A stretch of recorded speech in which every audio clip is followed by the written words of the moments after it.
Oh, hello, thanks for joining me again for another quick technique video on our brand new YouTube channel today.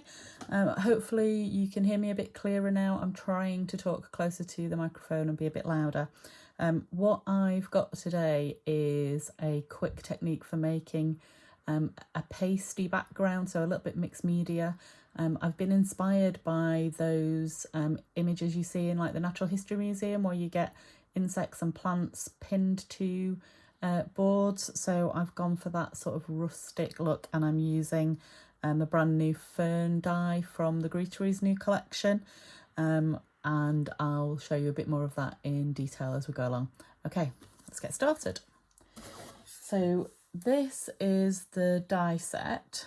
So I know it's a little bit confusing, this die, because you get two pieces, but it doesn't just make the one leaf. So because often with very intricate dies like these, you can find it's very difficult to cut.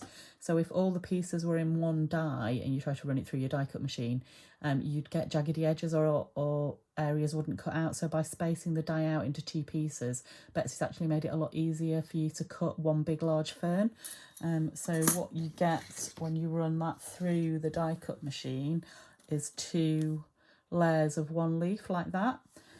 So all I'm going to do now is add a little bit of glue along the stem of the bottom leaf, and you can tell this is the bottom one because there isn't on the top leaf. There's this extra point right at the very top, so that's your top layer.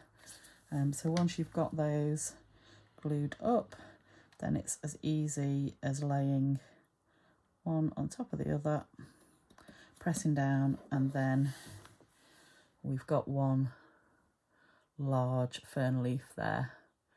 Okay, so we'll set that to one side.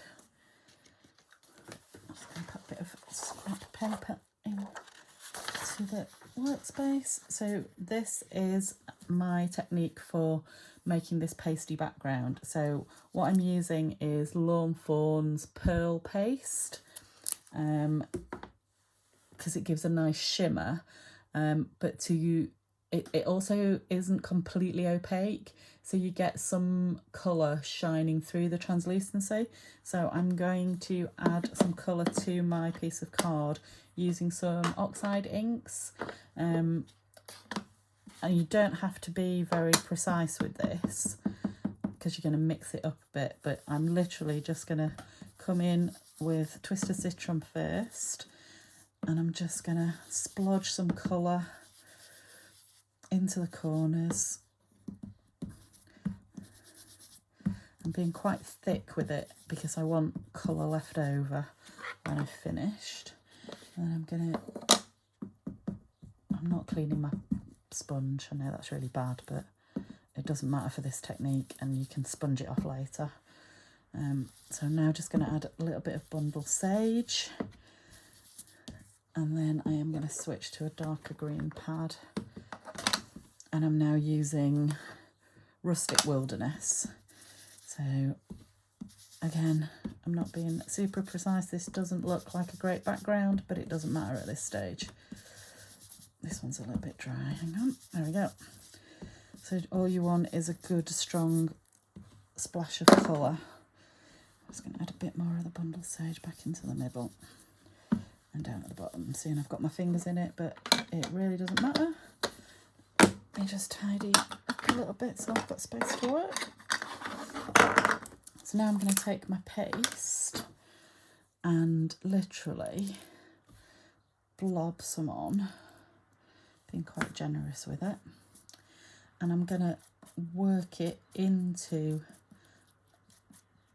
the colours. So it, as you see, as I scribble, it starts to pick up the colour. So the more you work it into the area, the more of that colour that you get.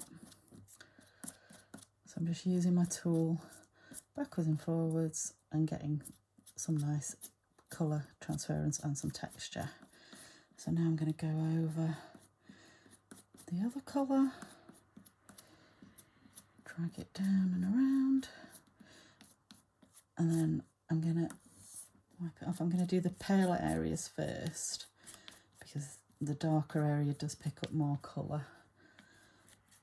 So a few strokes backwards and forwards so you've got that colour mixed in. And then I'm now going to drag it onto the darker bit. I need a bit more paste. So you're sort of mixing. You can mix it on a mat so that you've got much stronger colour, but I like the subtlety that this brings. So once I've got it all smudged around everywhere,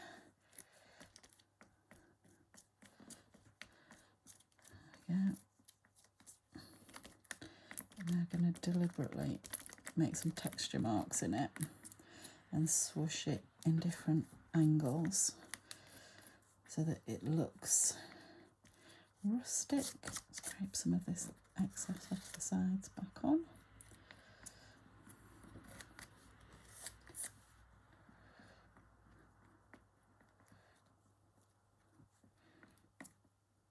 So, then I'm going to take my leaf and I'm going to press it in to the background. You are going to get slightly messy fingers at this stage, but hopefully it doesn't bother you too much. And then we just need to set that aside to dry. And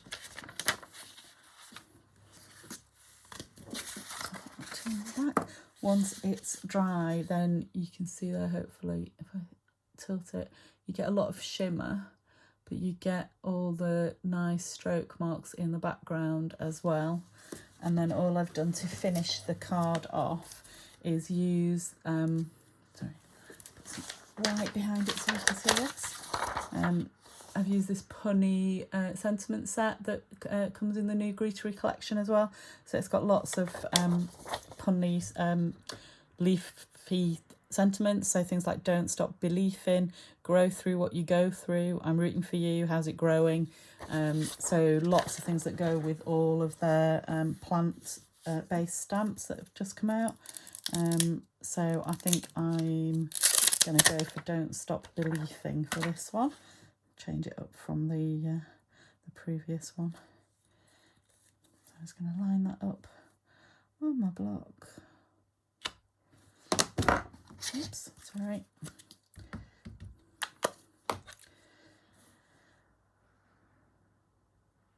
Stamp that on. I use VersaFine Clair for all my black sentiments because I think it gives a nice strong finish. So I'll just trim that down, and once that's dry, pop it back into place over the bottom of the leaf. But it will take about 15 to 20 minutes for the paste to dry fully. So that's it for today's video. I hope you liked it. Give us a thumbs up if you did. If you didn't, then feel free to tell me why not, and I will see if I can do it better next time. Thanks very much. Bye. Okay, so I've just jumped back on to show you the finished card assembled. So this is the first one that I made yesterday, and then this is the one that I just made live. So as you can see, the background on this one is a little bit brighter. That's because I saturated the colour more before I applied the paste. But hopefully this gives you an idea of how to do the technique, and I hope you give it a go. Okay, happy crafting, bye!